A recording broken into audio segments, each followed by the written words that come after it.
ꯁ꯭ꯋꯥꯕꯤꯟꯒ ꯑꯗꯨꯒ ꯑꯂꯨ ꯃꯆꯥꯒ ꯑꯃ ꯉꯧꯔꯦ ꯃꯁꯤꯒꯤ ꯃꯄꯨꯝ ꯊꯣꯡꯕꯁꯦ ꯌꯥꯝꯅ ꯍꯥꯎꯏ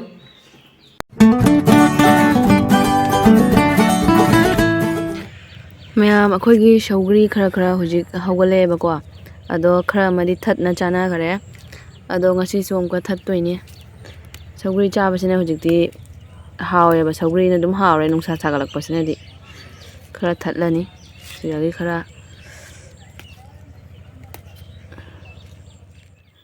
मैम सिगा तोंगा खरा लेरे अदुगा नाकंदा सिगा गाड़ी खरा लेरे अदो नाकंदा सोमदा खांगदा इसिंग थांगत खरे मैम सिगा लेरे मैम अखोई सौग्रीदो सेंगना चामदोएबको अदो मैम तोंगागा कइनोगदो सिगा चामदोगा अदुगा इसिंग सिगा हपचलनी ꯉꯥꯔꯤꯁꯤꯁꯨ ꯍꯥꯞꯆꯜꯂꯒꯦ ꯑꯗꯣ ꯍꯧꯖꯤꯛ ꯇꯤꯜꯍꯧꯒ ꯑꯗꯩ ꯆꯅꯝ ꯃꯅꯥꯎ ꯑꯃ ꯑꯅꯤꯒ ꯁꯤꯒꯩꯁꯤꯒ ꯁꯣꯏꯔꯒ ꯆꯥꯝꯊꯣꯛꯑꯦ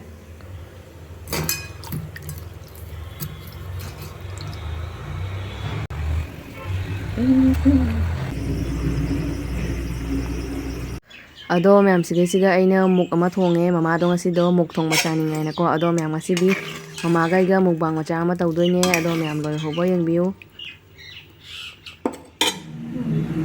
Hai ma'am, ahal waktu ma'am puno koi ko na kunjari. Ado ma'am ngasidi mamaga mukbang maca ama tawage. Ado hindang matia jinse ma'am da hajarage. Handa ki ahal mani ma'am sabri chala je. Ado siga sabri thongwa ma laire. Ado ngari thaga ina thongwa ne sai. Ado ga siga muk thongwa ma laire. Ado ga siga papar khara laire. Ado ga siga swabin ga ado ga alu maca ga ma ngaure. अदुगा सिगा उमरोका अदुगा तोंगागा मेलनेबको हजिक मेट्री दोनी ma'am अदुदी चाबा होजरागे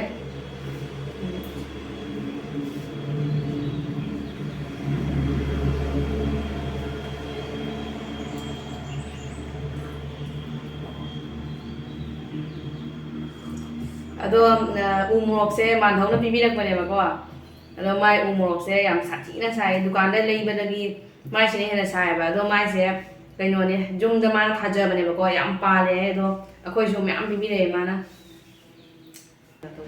तपतना ताबनेबा दुनी कन गाइबे corona virus की ज्यादा इनमें ध्यान रखना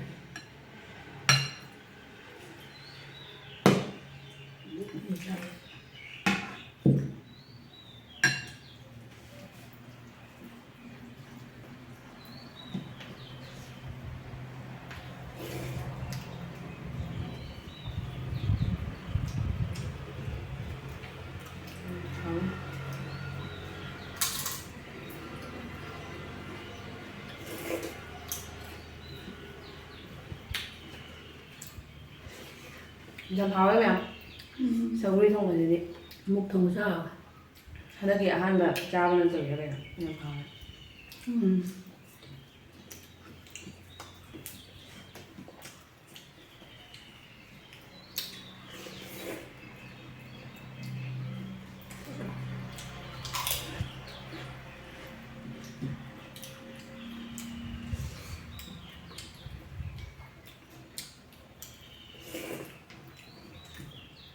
उमर हम साई भाई उमर बाजार को माने ना सिने याम है सा hundred pakul yola बाजार दा mana mai mdane 100 pakul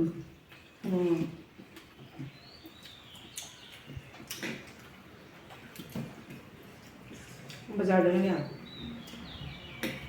bazaar umur to ude bi so de bazaar umur mun ta sawa da sawa mun ta sawa ta mun pun sawa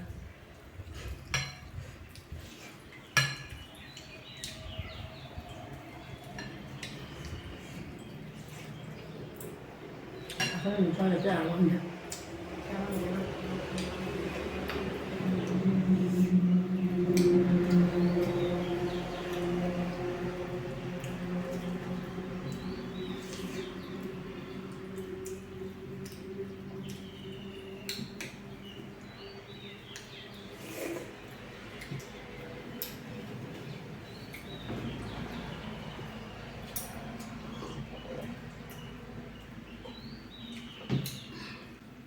ꯃꯁꯤꯒꯤ ꯃꯨꯛ ꯃꯄꯨꯝ ꯊꯣꯡꯕꯁꯦ ꯌꯥꯝꯅ ꯍꯥꯎꯋꯤ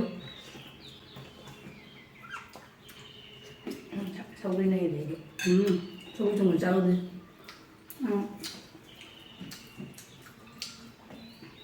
ꯍꯧꯖꯤꯛ ꯅꯨꯡꯁꯥ ꯁꯥꯒꯠꯂꯛꯑꯕꯅꯤꯅ ꯀꯩꯅꯣꯇꯪ ꯆꯥꯅꯔꯛꯇꯣꯏꯅꯦ ꯁꯧꯒ꯭ꯔꯤꯒꯨꯝꯕ ꯑꯗꯨꯒ ꯕꯤꯖꯨꯒꯤ ꯃꯌꯥꯝ ꯆꯣꯏꯗꯣ ꯑꯗꯨꯝ ꯃꯜꯂ ꯑꯗꯨꯝ ꯆꯥ ꯌꯥꯏꯅꯦꯀꯣ ꯄꯥꯄꯣꯔ ꯑꯃ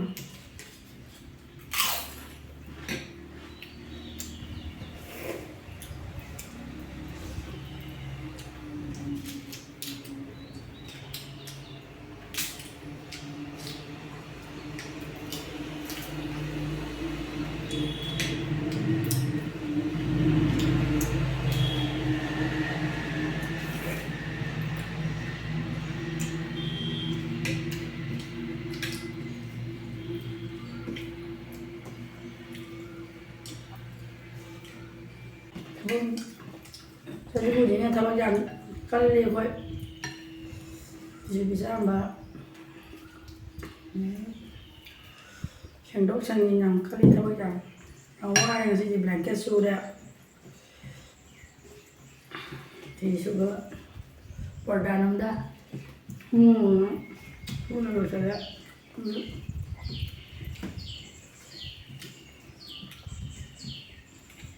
ꯃꯌꯥꯝ ꯍꯧꯖꯤꯛꯇꯤ ꯁꯖꯤꯕꯨ ꯃꯌꯥꯅꯤꯅ ꯊꯕꯛ ꯌꯥꯝ ꯀꯜꯂꯦ ꯑꯗꯣ ꯃꯌꯥꯝꯗꯤ ꯀꯃꯥꯏ ꯇꯧꯒꯦ ꯀꯃꯥꯏ ꯇꯧꯅꯒꯦ ꯃꯌꯥꯝꯗꯤ ꯁꯖꯤꯕꯨ ꯃꯌꯥꯁꯦ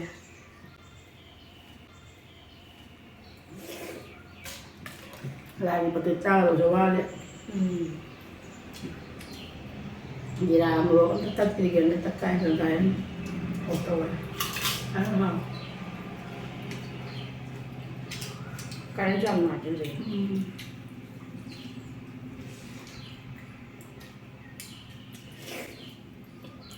ꯍꯧꯖꯤꯛ ꯕꯤꯗꯥ ꯌꯥꯗ꯭ꯔꯦ ꯔꯤꯗꯛꯁꯟ ꯐꯤꯒꯤ ꯆꯥꯏ ꯌꯥꯗ꯭ꯔꯦ ꯔꯤꯗꯛꯁꯟ ꯐꯤꯅ ꯌꯦꯡꯉꯣ ꯃꯇꯝ ꯁꯪꯉꯔꯣꯏꯕ ꯑꯩꯕꯨ ꯌꯥꯗ꯭ꯔꯦ ꯌꯥꯗ꯭ꯔꯦ ꯃꯇꯝ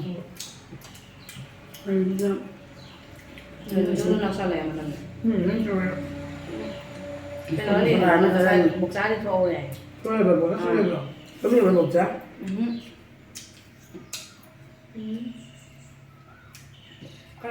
ꯀꯅꯥꯅꯣ ꯆꯠꯂꯨꯏ ꯍꯥꯏꯕꯅꯤ ꯆꯠꯂꯨꯔꯦ ꯃꯌꯥꯝ ꯊꯣꯛꯍꯧꯔꯤ ꯍꯥꯏꯅ ꯆꯨꯅꯤꯒ ꯊꯣꯛꯍꯧꯔꯤ ꯍꯥꯏ ꯆꯨꯅꯤꯒ ꯊꯣꯛꯍꯧꯔꯦ ꯍꯥꯏꯌꯦꯕ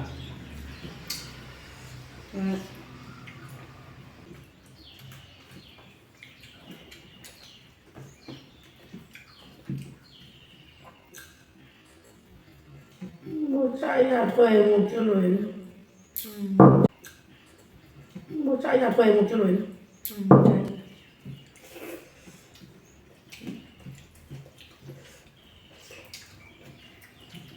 Cái nó đẹp Một Hawaii nhá. Mà cũng như nào này, mà cũng ngon nhá. Một cái này một không là cũng nhá. Một cũng như nào. Một sao mà được nhá. Một chút. Masih được, đi đọc từng tấm rồi chưa? Tôi chắc là bây giờ này mà nó ăn được cái này. Nếu không thể vậy rồi. Đi làm đó. Nó làm rồi. Mà chúng tôi thì có những chấp cái này. Hay là tàu á. Nhưng mà chúng đi bây giờ thì nhiều cái mình nhiều cái mình có nhiều cái mình nữa. Ini bisa caranya.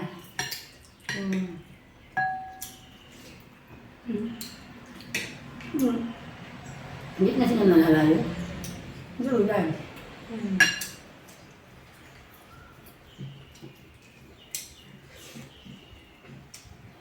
Thuốc mà nên đặt thuốc rồi Thuốc mà đi. Chứ bữa người ta lá tay người ta bận người đi nhà. Chứ bữa người có tiền thuốc thì vậy. Thì sẽ ao mình cho. Nên mình tự nhiên mình lá tay mình thì thua đó.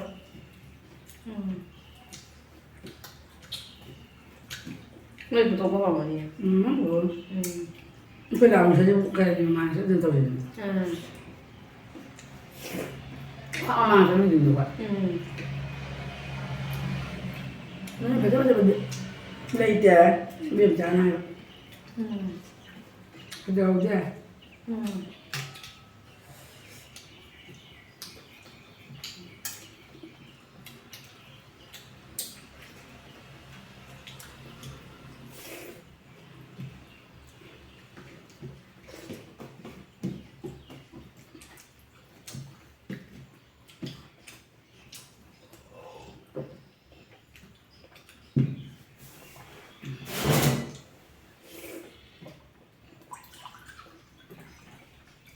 수저를 안 좋은 거네요.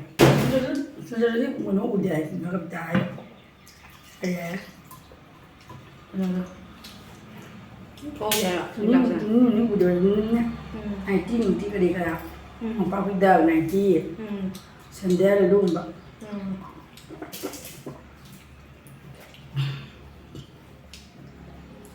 này tí ăn thau đấy đặc sắc này tí nhé chi này tí tên Mà lên rồi. nó lấy tầm này mày mày thua bây giờ được gì xong rồi khắp phong không lao về để nó thích gì là có cái không lao thế khắp tối nay mà không lao về bài mà sao đi xong à mình thì về đây không phải cả đúng phải gì không lao vào phải gì mà thôi suy yếu rồi nè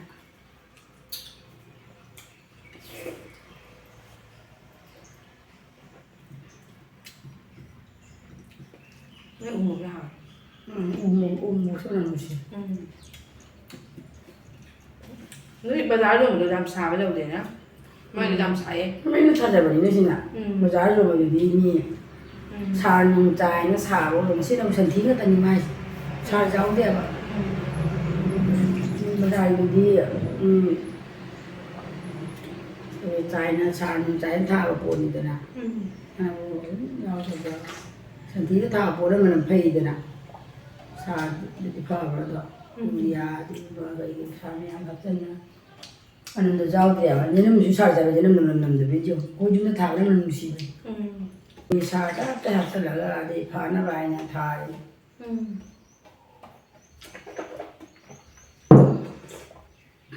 ôi nó xào dài để khách sản thí tên nhà thì sản thí nhà bố nó thấy phải đó xào nó nào nó mua nào nó không còn những thằng đấy gì Thôi gì? không phải quên ăn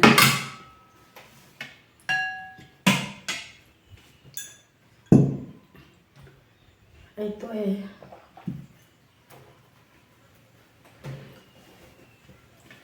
Jam hawre me ngasi injang do. Idea ngasi je hawai ro chaning da ba kai ngadi dum hari hawai do nungsa sara ba ji ne chaning da ba do acham ma chaning ba ne.